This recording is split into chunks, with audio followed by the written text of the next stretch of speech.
चलिए अब रुक करते हैं सुपरफास्ट खबरों का।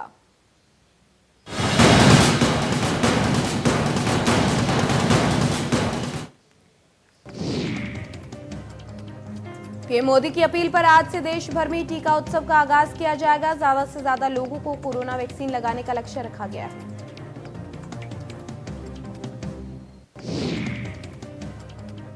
कोरोना को लेकर आज से विशेष संवाद कार्यक्रम शुरू होगा। राज्यपाल आनंदीबेन पटेल राजनीतिक दलों, सभी महापौरों, पार्षदों, धर्मगुरुओं के साथ संवाद करेंगी। जागरूकता और बचाव के लिए चर्चा की जाएगी।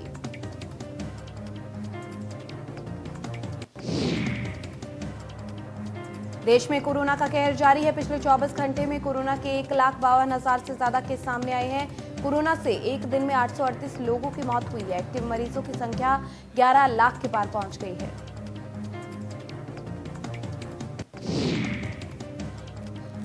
यूपी में कोरोना ने कोहराम मचा दिया है। पिछले 24 घंटे में 12,000 से ज्यादा नए केस सामने आए हैं। लखनऊ में 4,059 नए केस मिले हैं।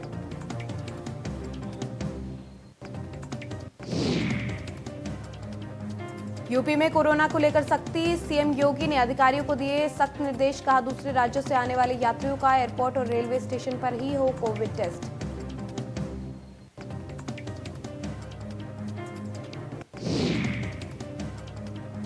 गोरखपुर में प्रशांत किशोर के वायरल ऑडियो पर बोले रवि किशन। बंगाल में बुरे तरीके से हार रही ममता बनर्जी। अधिकतर जगहों पर ममता की हार तय।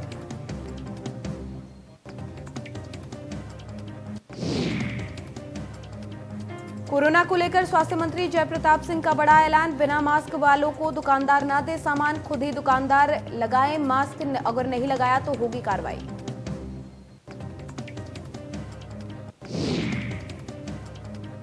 त्रिस्तरीय पंचायत चुनावों में भारतीय जनता पार्टी कोई कोर कसर नहीं छोड़ना चाहती। इसी को लेकर कानून मंत्री ब्रिजेश पाठक ग्रेटर नोएडा पहुंचे। ग्रेटर नोएडा त्रिस्तरीय पंचायत चुनावों में बीजेपी ने झोंकी ताकत।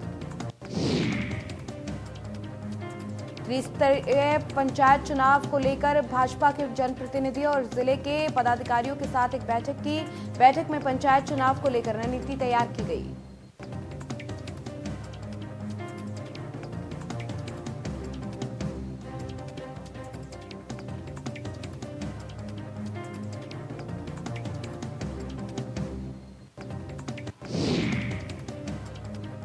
ग्रेटर नोएडा में कोरोना के बढ़ते मामलों पर अहम बैठक हुई। वित्त मंत्री सुरेश खन्ना ने जिम्स हॉस्पिटल में समीक्षा बैठक की। वित्त मंत्री सुरेश खन्ना ने जिम्स हॉस्पिटल का निरीक्षण भी किया। हॉस्पिटल में कोरोना की तैयारियों को लेकर जायजा भी लिया।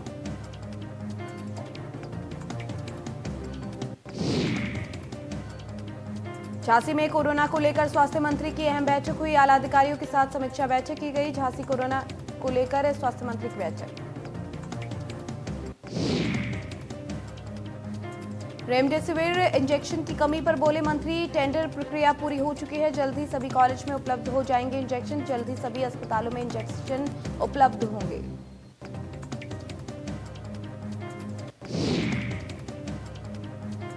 राज्य मंत्री आनंद स्वरूप शुक्ला कोरोना पॉजिटिव। आनंद स्वरूप शुक्ला ने खुद को आइसोलेट किया। संपर्क में आए लोगों से टेस्ट कराने की अपील की।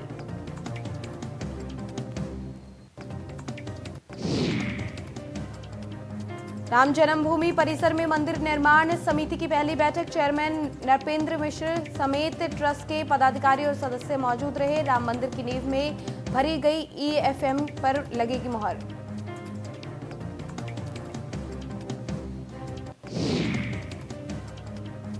इटावा जिले में शनिवार को श्रद्धालुओं से भरा ट्रक असंतुलित होकर पलट गया। हादसे में 11 लोगों की मौत हो गई।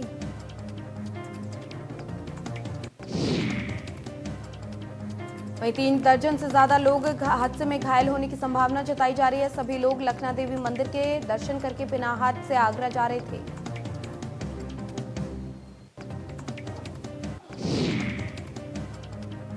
गोंडा जिले के मनकापुर थाना क्षेत्र पुलिस को बड़ी सफलता मिली है। पुलिस को अवैध शराब के इंटरस्टेट गिरोह का भंडाफोड़ कर 5 आरोपियों को गिरफ्तार करने में सफलता मिली है।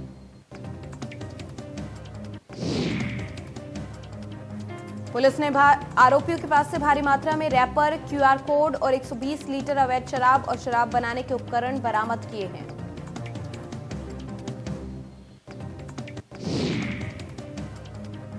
गाजियाबाद में ग्राम पंचायत चुनाव में वोटरों को लुभाने के लिए भारी मात्रा में जलेबी, दूध और मावा लाया गया था, लेकिन उससे पहले ही पुलिस को इसकी भनक लग गई।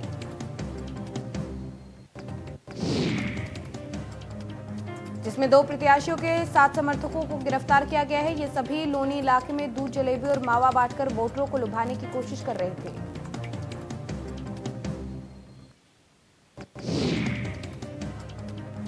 लखनऊ में पुलिस ने पंचायत चुनाव में अवैध शराब की हो रही सप्लाई का भंडाफोड़ किया, लाखों की शराब बरामद की।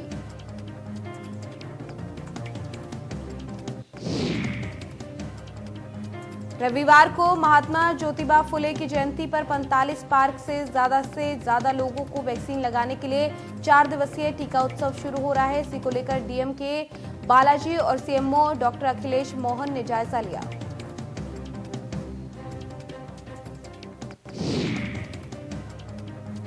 जौनपुर में मुख्य विकास अधिकारी ने बताया कि शनिवार रात 9 बजे सुबह से लेकर सुबह 6 बजे तक नाइट कर्फ्यू रहेगा। इस दौरान पंचायत चुनाव का प्रचार नाइट कर्फ्यू के दौरान नहीं होगा।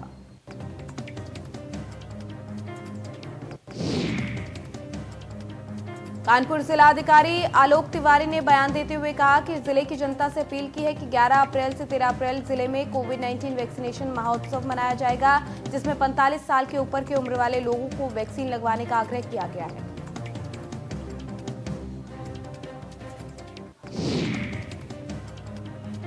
महाराजगंज जिले के फरेंदा कस्बे में एक निजी अस्पताल में कर्मचारियों की लापरवाही से एक नवजात बच्चे की जान चली गई। मासूम की मौत की सूचना मिलते ही परिजन आक्रोशित हो गए। अस्पताल पहुंची पुलिस ने वहां मौजूद 5 कर्मचारियों को हिरासत में ले लिया।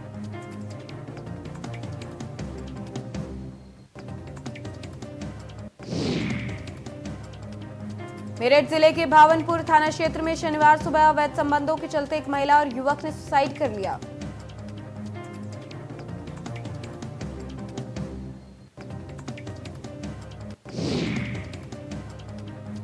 मुरादाबाद के थाना पाकबड़ा इलाके के कैलसा अमरोह रोड पर चलती बस में आग लगने से हड़कंप मच गया। स्टूडेंट्स ने बस से उतरकर अपनी जान बचाई।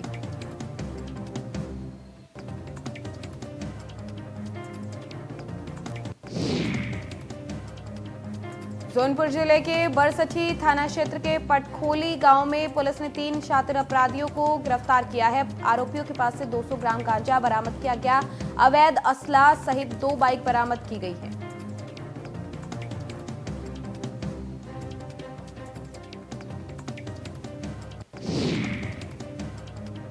वहीं बुलंदशहर में नाबालिग लड़की की निर्मम हत्या से सनसनी। 2 भाइयों ने मिलकर बहन की हत्या की। हत्या के बाद शव को दबाने की कोशिश की खेत में।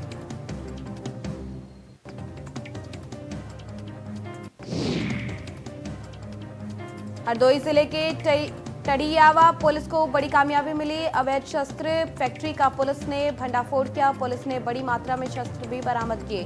पुलिस ने 2 आरोपियों को गिरफ्तार कर भेजा जेल।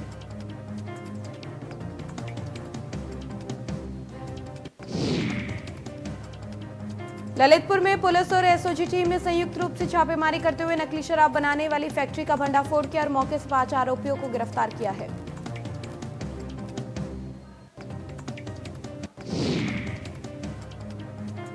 आरोपियों के पास से 70 लीटर स्पिरिट, 5 बोतल केमिकल 3 बर्ड्स, 15 लीटर मिश्रित शराब, भारी मात्रा में नकली शराब सहित अवैध शराब बनाने का सामान बरामद किया गया।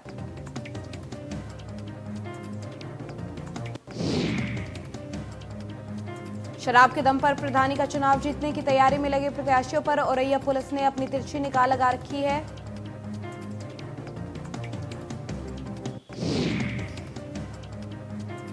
एरवा कटरा ब्लॉक के पखनगोई में प्रधानी का चुनाव लड़ रहे प्रत्याशी सलमान और उसके 3 अन्य समर्थकों को 40 क्वार्टर देशी दारू के साथ पुलिस ने दबोच लिया।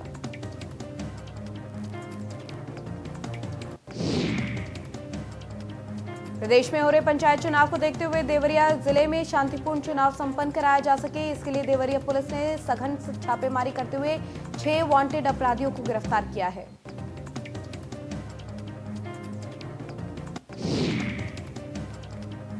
लखनऊ में किसानों की खड़ी गेहूं की फसल में आग लग गई। 20 से 25 बीघे खेतों में आग लगी। कई घंटे बाद दमकल की गाड़ियां पहुंची।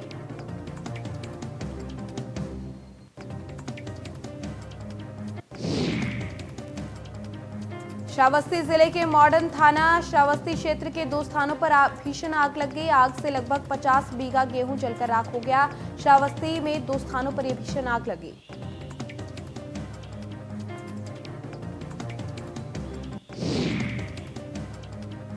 अमेठी में गेहूं की खड़ी फसल में लगी आग। 14 बीघे की फसल जलकर हुई राख। थाना प्रभारी ने बाल्टियों से आग पर डाला पानी।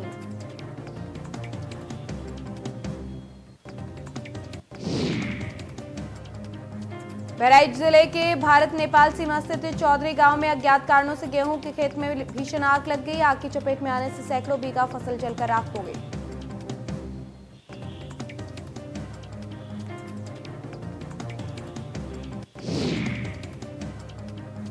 फिरोजाबाद में चूड़ी गोदाम में लगी आग। फायर ब्रिगेड की 3 गाड़ियों ने आग पर पाया काबू। आग लगने से लाखों की चूड़ी जलकर राख हो गई। आग लगने से एक कार भी जलकर आग।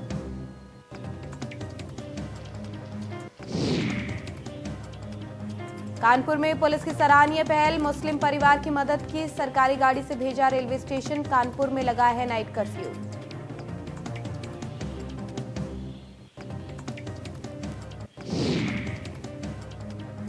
मुरादाबाद में नाइट कर्फ्यू का दिखा मिला जुला असर। ज्यादातर बाजारों में दुकानें खुली रही। जानकारी के अभाव से व्यापारियों ने खोल रखी दुकानें।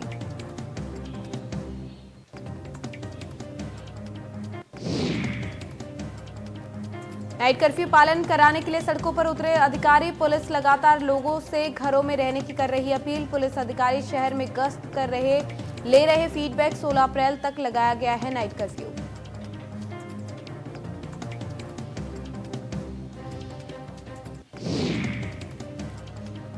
बिजनौर में बंद कमरे में युवक ने लगाई फांसी। मृतक की जेब से पुलिस को मिला सुसाइड नोट। मृतक ने पड़ोसी महिला पर लगाया आरोप। पुलिस ने शव को पोस्टमार्टम के लिए भेजा और मामले की जांच शुरू कर दी।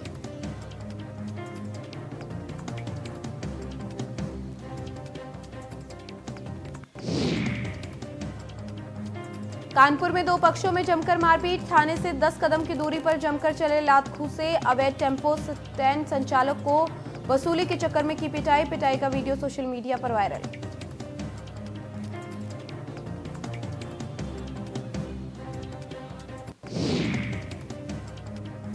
आगरा में ऑफिसर कॉलोनी में के पास लगी आग। फायर ब्रिगेड ने आग पर पाया काबू। कड़ी मशक्कत के बाद आग पर पाया गया काबू।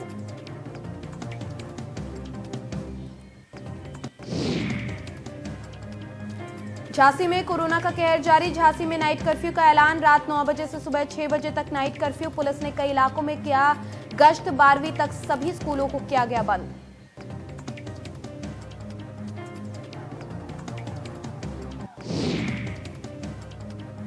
ग्रेटर नोएडा में पुलिस और बदमाशों में मुठभेड़ में 25,000 का इनामी बदमाश घायल बदमाश को अस्पताल में कराया गया भर्ती। पुलिस ने 2 लोगों को किया गिरफ्तार।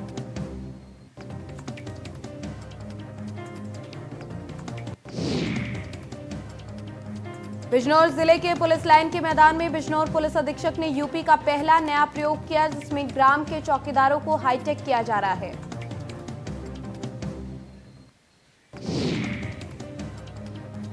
एसपी ने जिले भर के 1000 से ज्यादा चौकीदारों को ग्राम प्रहरी का दर्जा दिया है। इतना ही नहीं, उनको हाईटेक करते हुए सभी को लाठी, सिटी आई कार्ड, साफा आदि से नवाजा गया।